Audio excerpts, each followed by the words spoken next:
na si Aiden. Maya-maya alamin po natin kung ano ang mga kaganapan sa ikalawang bahagi ng ating kwentuhan. Dito lamang po yan sa Radyo Nabaya. Batiin natin ang mga nakikinig dyan sa may KM4 Asin Road.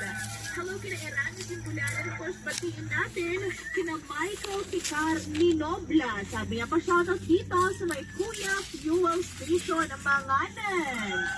Oh, mangan-mangan, maawis si maawis ko barangay. Hello din kay Good Things, yun talaga ang pangalan niyo. Justin, dahil pag-read ako sa 3 angels ko sa KM6 na sila Nikita, Mark Louie, and John Ray Loveras. Happy Valentine's! Advance Happy Valentine's din sa ating lahat mga kapusa at mga kabarangay. Pasyaro po kami dito sa Tuding sa may MG Azrael Auto Repair and Machine Shop. Pagpabati na din po sila Boss MG, Jimboy, Joriel, Fernando, Kian at Ernesto. Araw-araw kami nakikinig. Salamat and God bless!